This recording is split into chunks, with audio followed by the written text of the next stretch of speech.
안녕하세요. 2026학년도 대학 수학능력시험 경북 모의고사 1회 국어 해설을 맡게 된 성신여자중학교 교사 박명래라고 합니다. 여러분들 모의고사 보시면서 요번에 그 본 결과가 굉장히 조금 여러분들한테 크게 다가오셨을 텐데요. 여러분들이 혹시 모의고사 굉장히 잘 보셨다 그러면은 이 좋은 느낌 그대로 수능까지 가져가시면 될 것 같고요. 혹시 조금 좀 마음에 들지 않게 아쉽게 나왔다 라고 한다고 하더라도 그러면 남은 기간 동안 내가 이 부족한 부분들을 많이 이렇게 채워가지고서 수능 당일날에는 내가 꼭 역전을 하겠다 라는 마음가짐으로 공부를 하신다면 분명히 좋은 결과 있으리라고 믿어 의심치 않습니다. 자, 그래서 우리가 남은 기간 동안 어떻게 그 국어를 공부를 하면 될 것인지에 대해서 학습 전략을 말씀드리고자 합니다. 독서도 그렇고요. 여러분들이 많이 선택하시는 화작, 화법과 작문도 그렇고요. 여러분들이 공부하는 방식은 크게 세 가지가 있습니다. 남은 시간 동안 이 세 가지를 명심해 주신다면 분명히 좋은 결과 있으리라고 생각됩니다. 첫 번째, 올해 그 3월부터 3월, 4월, 이제 5월이죠. 3월, 5월, 6월, 7월, 9월, 10월 모의고사를 비롯한 오랜 출제됐던 기출문제들을 시간을 재지 않고서 반복해서 푸십시오. 반복해서 푸시면서 거기에 등장했던 내용들, 키워드들 그런 것들을 익히시고 익숙해지시고요. 그 글의 어떤 구조들, 지문이 나오는 방식들 이런 것들에 대해서 익숙해지실 필요가 있겠습니다. 그렇게 하기 위해서는 반드시 시간을 재지 않고서 여러분들이 충분한 시간을 가지고서 여러분들이 그 기출문제들을 반복하실 필요가 있겠습니다. 이게 첫 번째 방법이고요. 두 번째, 여러분들이 명심하셔야 될 거는 앞에서 말했던 시간 재지 않고서 그 기출문제의 내용과 구조를 익히는 것만으로는 불충분합니다. 이제 이런 것들을 바탕으로 해서 여러분들이 실전 감각을 익히셔야 되는데 그런 실전 감각을 익히기 위해서는 반드시 시간을 재고 실전 모의고사를 풀면서 약점이 되는 부분들, 자기가 틀렸던 부분들을 집중적으로 보강하는 시간들이 필요합니다. 지금 많이 틀렸다고 해도 너무 좌절하지 마십시오. 예, 수능 당일날 수능 시험 그 마지막 종이 울리는 그때까지 최선을 다해서 뒤집으면 됩니다. 그러니까 절대 포기하지 마시고 자기에게 약점이 되는 부분들을 시간을 재고서 반복해서 내시면서 이제 약점을 보강하시면 되겠습니다. 자, 그리고 국어 과목에서 굉장히 이제 다른 모든 과목들도 마찬가지겠지만 특히 국어는요. 세 번째, 요게 중요합니다. 매일 조금씩 공부하십시오. 매일 조금씩 공부하셔가지고서 일주일치를 공부를 몰아서 하지 마시고 매일 조금씩 공부하시면서 이 감각을 계속 유지하십시오. 지금 이제 시간이 얼마 남지는 않았습니다. 남지 않았으니까 매일 조금씩 하면서 이 감각을 유지해서 이 감각을 조금씩 키워서 수능 당일날까지 가져간다라는 마음가짐으로 여러분들이 공부를 하신다면 굉장히 좋은 감각을 가진 상태로 수능 시험에 임할 수 있을 겁니다. 그래서 요 세 가지, 시간 재지 않고서 올해 기출문제 풀기, 시간 재고서 실전 모의고사 풀기, 그리고 매일 조금씩 공부하면서 감각을 유지하는 것, 요 세 가지를 반드시 지켜주시기 바랍니다. 요 세 가지 절대 잊지 마세요. 자, 그럼 바로 해설로 넘어가겠습니다. 이게 뼈가 있는 지문이었어요. 여러분들이 남은 시간 동안 여러분들이 하셔야 될 일, 스키마를 기르셔야 되겠습니다. 스키마, 내용 간단하게 얘기를 하면 내용 스키마가 있고 구조 스키마가 있다라고 얘기를 했었죠. 그러니까 여러분들은 남은 시간 동안 내용 스키마와 구조 스키마를 기출문제를 가지고서 여러분들이 쭉 반복하셔서 보실 필요가 있겠습니다. 자, 그럼 바로 해설로 넘어가죠. 자, 윗글을 이해한 내용으로 적절하지 않은 것은 답은 2번이었습니다. 스키마를 풍부하게 갖고 있는가를 확인하면 능숙한 독자인지 여부를 곧바로 확인할 수 있다라고 얘기를 했는데 틀렸죠. 스키마를 풍부하게 조건은 두 가지였습니다. 조건은 두 가지였어요. 조건은 두 가지. 그래서 스키마를 풍부하게 갖고 있는가가 첫 번째 조건이었고 두 번째 조건은 그러한 풍부한 스키마를 가지고 적재적소에 활용할 수 있는가가 두 번째 조건이었습니다. 그래서 풍부하기만 하면 그걸로는 불충분해요. 풍부하고 그거를 충분히 활용할 수 있는가 여부가 중요했습니다. 여기서는 풍부한지만 확인하면 곧바로 유능한 독자인지 능숙한 독자인지를 확인할 수 있다라고 얘기를 하고 있으니까 틀린 선지가 되겠죠. 자, 기억에 해당하는 내용으로 가장 적절한 것은 여러분들이 남은 시간 동안 계속 연습하셔야 될 겁니다. 자, 스키마를 습득하고 이를 낯선 텍스트 파악에 적용해보는 연습을 하셔야 되는 겁니다. 자, 스키마를 습득하시고 낯선 텍스트에다가 적용하셔야 되겠어요. 자, 이거를 나타낸 거는 5번이죠. 특정 글구조로 그 서술된 텍스트를 분석을 해요. 그 텍스트에 있는 스키마를 습득을 합니다. 습득을 한 다음에 이를 토대로 새로운 낯선 텍스트를 분석하는 행위를 함으로써 자기가 배운 거를, 습득한 거를 적용하고 활용하는 연습을 하는 거죠. 여러분들이 남은 시간 동안 꼭 이렇게 공부를 하셔야 되겠습니다. 뼈가 있는 지문이에요. 아, 한 가지. 자, 능숙한 독자가 강의한 독서 전략들을 암기하는 행위. 이런 거 의미 없습니다. 자, 보기는 학생이 쓴 독서 일지의 일부이다. 자, 여기 있는 보기 내용을요, 보시면은 표로 정리를 하면 굉장히 좋습니다. 그래서 내용 스키마, 구조 스키마, 그리고 과학 철학, 과철이라고 할게요. 과학 철학, 그리고 법학.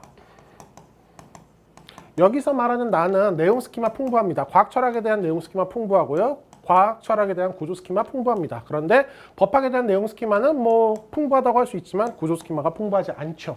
이렇게 정리하면 나머지 선택지는 따닥따닥 그어질 겁니다. 근데 답은 5번이었죠.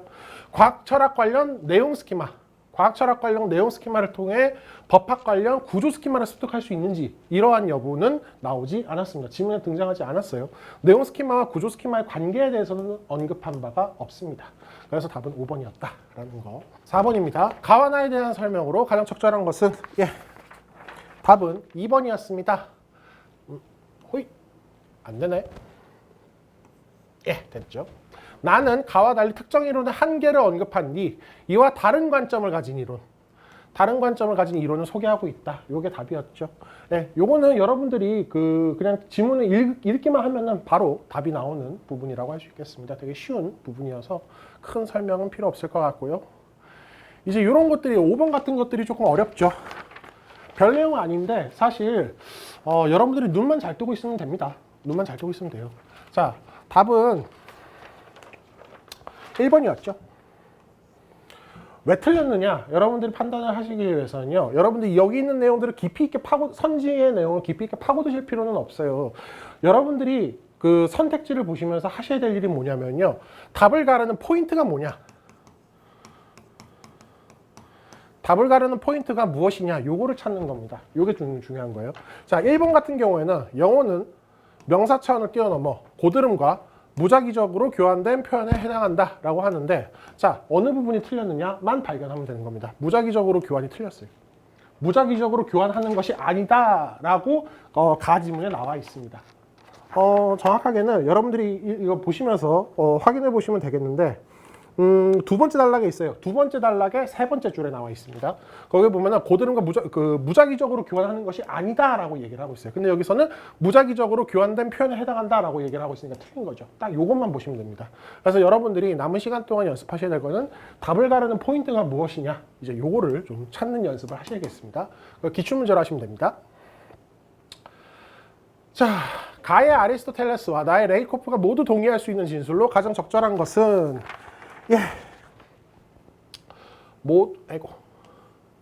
모두 동의할 수 있는 것. 보통 이런 것들은요. 아리스토텔레스나 레이코프가 어떤 주장을 하고 그 주장한 것의 전제에 해당하는 내용들, 당연히 깔고 있는 내용들, 그런 것들에서 공통점이 나타난다면 그거를 가지고서 이제 선택지로 만드는 경향이 있습니다. 그래서 모두 동의한다라고 하는 거는 이 학자들 혹은 어떤 주장들이 당연하게 전제하고 있는 것이 무엇인가를 여러분들이 생각하시면서 읽으면 좋겠습니다. 자, 그런 점에서 봤을 때 답은 3번이었습니다. 은유는 대상들 간의 관계를 통해 기존의 방식과 다른 변화를 시도한다 라고 하는 것이 답이라고 할 수 있겠어요. 그래서 뭐 다른 거는 크게 뭐 그냥 맞는 선택지였습니다. 그래서 읽어보면은 은유는 대상들이 있고 그 대상들 간의 관계를 통해서 기존의 방식하고 차별화된 색다른 뭔가 뭐 일상적이지 않은 그러한 변화를 시도한다라는 것에 모두가 동의를 했습니다. 단지 그게 아리스토텔레스는 언어에 국한된다라고 얘기를 하고 있었고, 레이코프는 언어를 뛰어넘어서 언어가 끝나는 구간에서라고 이야기를 하고 있었던 거죠. 자, 나의 도관 은유에 대한 설명으로 가장 적절한 것은 요거는 답은 3번이었습니다. 은유에 의한 의사소통 과정을 의미의 전달로 해석한다. 그래서 이런 것들도요, 답을 가르는 포인트는 무엇인지를 여러분들이 딱 생각을 하고서 그 부분이 맞는지 틀리는지만 여러분들이 확인하시면 되겠습니다. 그렇게 하죠. 8번 기억 니은을 이해한 학생이 보기에 대해 보인 반응으로 적절하지 않은 것은 답은 1번이었습니다. 여러분들 아이고 대답 네, 됐죠? 자 이거 조금 확대해 봅시다. 이거를 그 선지의 어떤 그 문장 구조를 좀 살펴보실 필요가 있겠어요. 기억은 은유가 통상적인 언어 사용에서 벗어나는 표현을 도입한다고 보았어요. 또 은유가 문자적 해석이 무의미한 곳에서 의미를 발견한다고 얘기하고 있어요. 무엇이 보기하고요. 자 그러면은 통상적인 언어 사용에서 벗어난다. 통상적인 언어 사용에서 벗어난다. 그리고 문자적 해석이 무의미한 곳. 지금 제가 동작으로 나타내고 있는데 동작이 서로 같은 맥락이죠. 통상적인 언어 사용에서 벗어난다. 그리고 문자적 해석이 무의미하다. 둘 다 같은 맥락입니다. 같은 맥락이기 때문에 입장이 다르다라고 볼 수 없는 거예요. 입장이 같은 겁니다. 입장이 같다. 최소한 같은 맥락이다. 이렇게 판단하시면 되겠습니다. 그래서 여러분들이요, 그 기출문제를 보시면서 같은 맥락이냐 다른 맥락이냐 이거를 좀 가르는 연습을 좀 남은 시간 동안 철저히 하실 필요가 있겠습니다. 문맥상 바꿔쓰기 가장 적절한 것은 답은 이제 2번이었는데 이거는 여러분들의 평소 책을 읽고 열심히 기출문제 푸시고 평소 공부하셨던 어휘력을 믿겠습니다. 자, 이제 양자역학 지문이었어요. 양자역학을 다룬 지문 중에서는 꽤 쉬웠던 지문이라고 할 수 있겠습니다. 올해 양자역학하고요, 그 AI하고 그거 좀 잘 봐두시면 좋을 것 같습니다. 그 부분 올해 나올 가능성이 높지 않을까라는 생각이 드는 그러한 내용입니다. 자, 윗글에 대한 설명으로 적절하지 않은 거. 답은 5번이었죠. 양자 컴퓨터의 작동 방식을 설명하기 위해 물리학의 발전 과정을 시간의 흐름에 따라 설명하고 있다라고 하는데 물리학의 발전 과정 그런 얘기 없었습니다.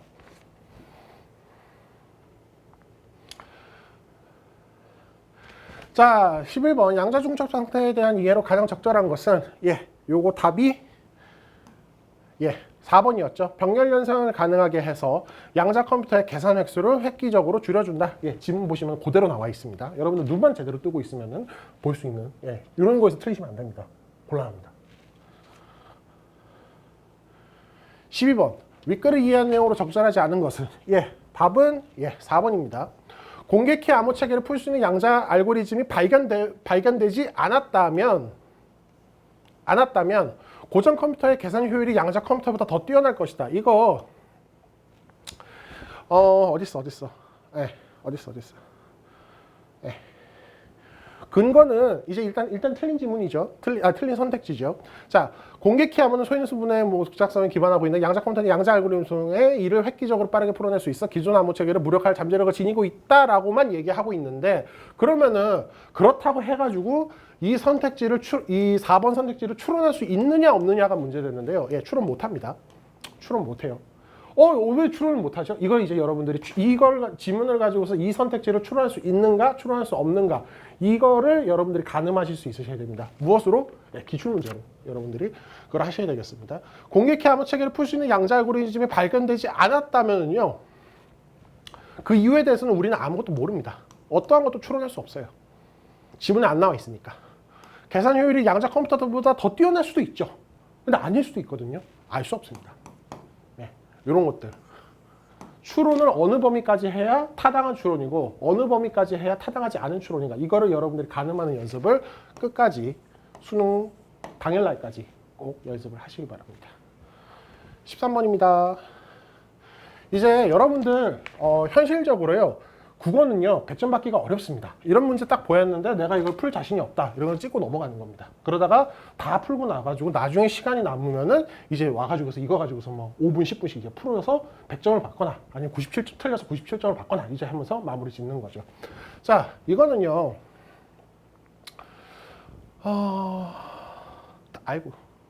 답은 1번이었죠. 답은 1번이었어요.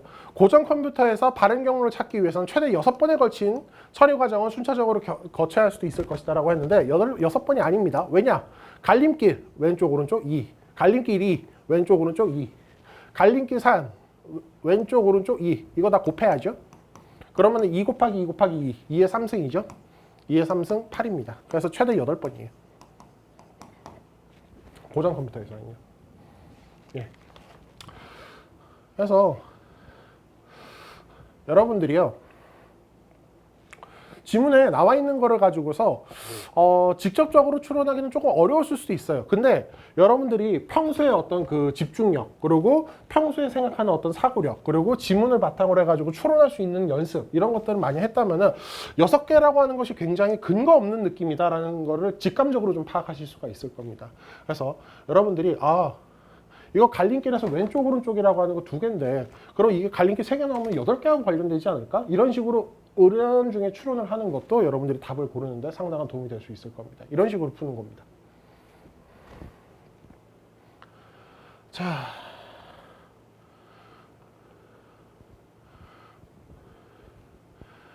자, 법학자 알렉시. 예, 문제가 꽤 까다로웠으리라고 생각합니다. 근데 여러분들 올해 법학 아니면 경제학에서 나오겠죠? 근데 저는 그냥 제가 생각하기에는 법학에서 나올 것 같아요. 느낌이 그렇습니다.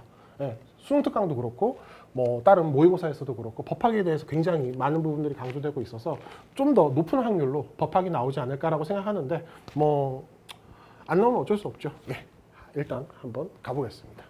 자, 여기서는 문제를 중심으로 얘기를 하죠. 자, 14번입니다. 윗글의 내용과 일치하지 않은 것은 헌법 조문은 그 스스로가 결정하는 내용의 당위성을 요건 사실로 한다라고 했는데 이게 틀렸습니다.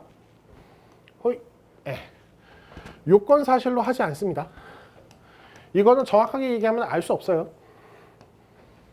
여러분들은 헌법 조문이 그 스스로가 규정하는 내용의 당위성을 내세울 수는 있어요. 근데 그 당위성이 어디에서 내세울 것인가에 대해서는 지문에 나와 있지 않습니다. 그러니까 알 수 없는 거예요.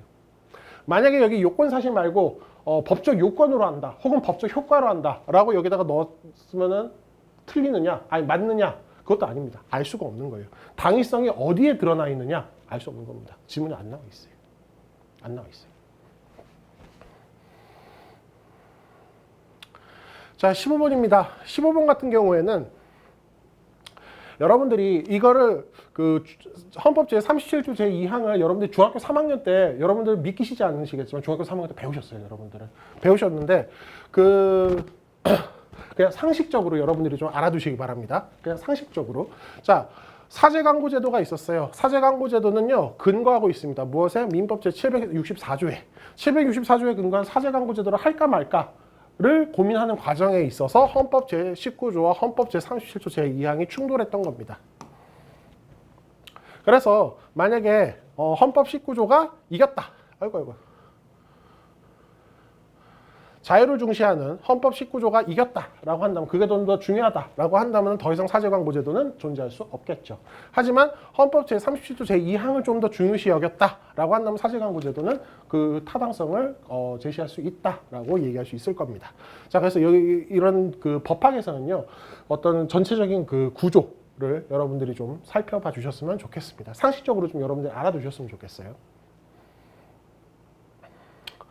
답은 2번이었죠. 니은에 따를 때 달을 뒷받침하는 강력한 논거가 제시된다면 헌법재판소의 결정은 바뀔 수 있다고 판단하겠고, 이거 정확하게 반대 해석한 거예요. 이 부분은 반대 해석한 겁니다. 더 강력한 논거들이 제시되지 않는 한 개인의 우선하는 공익이란 상상할 수 없다는 것이다. 요거를요, 여러분들이 잘 보셔야 돼요. 더 강력한 논거들이 제시되지 않는다면 개인의 우선하는 공익, 그러니까 개인의 우선하는 공익이랑 상상할 수 없다는 거죠. 이거 정확하게 반대 해석해 보세요. 더 강력한 논거들이 제시된다면 개인의 우선하는 공익 상상할 수 있어요, 없어요? 있다는 얘기예요. 지금 선택지는 요걸로 만들어진 거예요. 그러니까 법학 지문에서 선생님 이런 게 어디 있어요? 라고 하지만요, 여러분들이 기출문제를 반복해서 풀다 보시면요, 법학 지문은 공통적으로 이런 구조가 나옵니다. X일 때 뭐 O다. O일 때 그럼 X이겠네? 이런 식으로 여러분들이 어떤 문장을 보면서 그 문장 구조에서 조건에 따라서 동그라미 X, 이 동그라미 X, 요거를 판단할 수 있는 연습을 좀 해놓으셨으면 좋겠습니다. 올해 그래도 출제가 되면 좋겠네요. 자, 그래서 아까 전에 얘기했던 걸 정확하게 반대 해석입니다. 뒷받침하는 강력한 논거가 제시된다면은, 자유, 아까 뭐였죠? 개인의 우선하는 공익 상상할 수 있다는 겁니다. 그러면은 헌법재판소 결정 바뀔 수 있었겠죠. 어떻게? 공익에 더 우선하도록. 예, 그렇습니다. 자, A의 이유로 가장 적절한 것은 그 값이 1인 경우라면 형광 공식은 결론을 내려주지 못한다라고 얘기를 하고 있는데요. 이 얘기는요. 이 부분을 이해했다면 이겁니다. PI의 법익값하고 PJ의 법익값이 정확하게 일치한다는 얘기예요. 그 값이 1이라는 건. 예. 정확하게 일치한다는 것은 좌변과 우변이 같다는 겁니다. 그래서 답은 2번이에요. 두 법익의 크기가 정확하게 같다는 뜻이기 때문이죠. 선생님 3번은 왜 안 돼요? 두 법익의 구체적 침해 강도가 같지 않을까요? 아닙니다. 이거는요. 두 법익의 구체적 침해 강도는 PI든 PJ든 그거의 한 구성 요소거든요. 한 구성 요소에 불과한데 전체가 같다고 하더라도 그 각각의 구성 요소 값은 달라질 수 있습니다. 이거 여러분들 그 중학교 정도의 어떤 그거예요. 예를 들어서 8이다 라고 한다면 1 곱하기 8, 2 곱하기 4. 예. 모든 항이 구체적인 특정 항이 같다고 반드시 얘기할 수 없죠. 이쪽이 더 크잖아요. 예. 요거 여러분들이 생각하시면 되겠습니다. 그래서 두 법익의 크기가 정확하게 같다는 뜻이다라고는 얘기할 수 있지만 두 법익의 구체적 침해 강도가 같다는 뜻이다라고는 얘기할 수 없어요. 이거 잘 구분하십시오. 잘 구분하세요. 자, 17번입니다. A와 문맥상 의미가 가장 가까운 것은 실습을 통해 이론들을 이해할 수 있었다라고 하는데요. 여러분들 이런 문제 어떻게 하면 잘 풀 수 있을까요? 이제 여러분들이 좀 고민을 하실 텐데 문장 구조를 보십시오. 지문에 있는 문장 구조와 선택지에 있는 문장 구조가 유사한 게 답입니다. 예, 그렇게 그 기출문제들 한번 쭉쭉 보세요. 다 그런 식으로 되어 있습니다. 예, 그렇게 보시면 되겠습니다. 자, 이제 화법과 작문 바로 가겠습니다. 위발표자의 말하기 방식으로 가장 적절한 것은 답은 4번이었죠. 화재와 관련된 다른 내용을 다른 상황에 빗대어서 설명하고 있었습니다. 지문에 보시면 사람의 상처를 치료할 때와 비슷하다고 볼 수 있죠. 이렇게 다른 상황에 빗대어서 설명한다고 할 수 있겠죠. 자, 36번입니다. 발표를 준비하면서 참고한 내용, 구체화한 발표 계획 중 발표에 반영되지 않은 것은 답은 2번이었죠. 인공수피의 긍정적인 면을 부각하기 위해 기존의 나무 치료 방법과 비교하여 설명해야겠어 라고 했는데 그런 거 없었습니다. 그래서 화법과 작문은 눈만 정확하게 크게 뜨고 있으면은 문제 푸는 데는 큰 어려움이 없을 겁니다. 37번 보기에 나타난 학생의 반응에 대한 이해로 적절하지 않은 것은 답은 4번이었죠. 학생 1과 학생 2는 모두 발표 내용에서 제시한 정보가 부족함을 지적하고 있다라고 얘기하는데 그 내용을 비교하면 설명했으면 좋았을 텐데 라고 학생 1은 그렇게 얘기하고 있지만 학생 2는 뭐 딱히 그런 얘기 없습니다. 그래서 학생 1은 맞지만 학생 2가 아니기 때문에 적절하지 않다라고 말할 수 있겠어요. 자, 38번으로 가봅시다. 가의 기억 미음에 대한 설명으로 적절하지 않은 것은 답은 5번이었습니다. 자신이 발견한 문제에 대한 해결책을 제시하고 있다라고 하는데 미음을 읽어보시면은 여러 개의 스포츠 클럽에 가입하는 바람에 다른 친구들은 참여를 못해 문제 상황에 대해서 얘기를 하고 있지 문제에 대한 해결책을 제시하고 있다라고는 말할 수 없죠. 그래서 틀렸습니다. 자, 39번입니다. 해결 방안 제안 시 고려할 점. 답은 3번이었죠. 스포츠 클럽 학생들의 선호에 따라서가 아니었죠. 선생님하고 같이 얘기해가지고 시간을 배분하는 거였습니다. 공평하게. 그래서 틀렸었고요. 자, 40번. 요런 게 이제 시간이 오래 걸리는 거죠. 요런 것들. 시간 오래 걸리는 그런 거였는데 답은 5번이었습니다. 학생 2가 스포츠클럽 운영 방식의 구체적 방안에 대해서 언급한 내용이 나의 칠문단에서 건의 대상자에 대한 신뢰를 표현하는 것으로 반영되었다. 그런 거 없습니다. 그래서 여러분들 앞서 독서에서도 말씀드렸습니다만 답을 가르는 포인트가 중요해요. 어디가 틀렸지? 이거를 여러분들이 좀 생각하시기 바랍니다. 포인트. 답을 가르는 포인트가 어딘가를 생각해 보시기 바랍니다. 자, 41번입니다. 답은 4번이었죠. 문제 해결을 위해 우선적으로 처리할 사항을 제시했다라고 하는데 우선적으로 처리해야 될 상황, 지문 보시면 아시겠지만 그런 거 없습니다. 우선적으로 처리해야 될 상황 그런 거 없어요. 자, 42번. 그냥 스포츠 클럽이 학업 성취도 증진에 영향을 주는 근거를 추가하면 어때 하면서 지문에 나와 보면은 체력 향상을 넘어서 학업 능력에도 긍정적인 영향을 줄 수 있습니다. 그래서 네모네모 대학교 연구에 따르면 이런 식의 그 언급이 추가되었다라고 얘기할 수 있겠죠. 간단한 문제였습니다. 43번에서 45번 가보지요.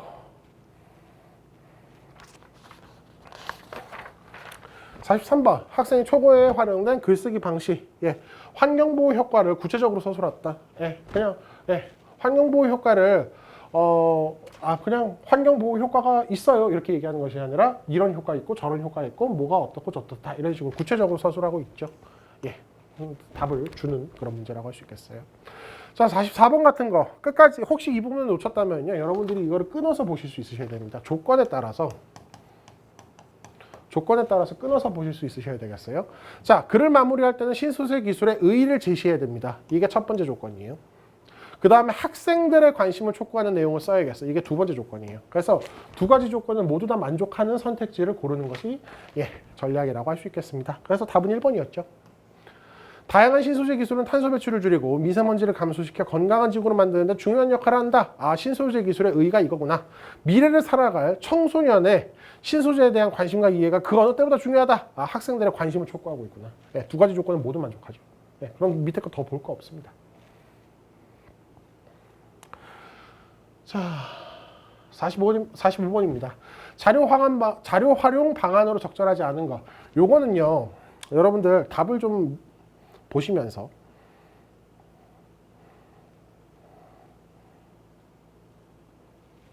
답이 3번이죠. 자, 여러분들이 상식적으로 생각해 보면 답이 보여요. 자동차 배기가스에서 발생하는 미세먼지의 비율이 높다. 근데 그것을요, 도로 포장재에 사용된 광촉매가 미세먼지를 흡착한다는 내용의 근거로 추가한대요. 다시 말해서 광촉매가 미세먼지를 흡착한다는 내용이 있으면은 그것의 근거로 삼겠다는 거예요. 자동차 배기가스에서 발생하는 미세먼지 비율이 높다는 내용을요. 두 개가 서로 관련이 없죠. 관련이 없는 인과관계, 없는 관계를 만들어내고 있는 선택지라고 할 수 있겠습니다. 그래서 여러분들이 기출문제를 보시면은 그 선택지들이 이런 식으로 구성된 것들이 많이 있어요. 그래서 여러분들이 끝까지 공부하셔야 될 거는 특히 틀린 선택지, 기출문제에서 틀린 선택지들을 보시면서 이게 왜 틀렸지? 왜 틀렸지를 여러분들이 한번 고민해 보시는 시간을 가지셨으면 좋겠습니다. 그 연습이 반드시 필요합니다. 자, 이렇게 해서 화법과 작문까지 끝났습니다.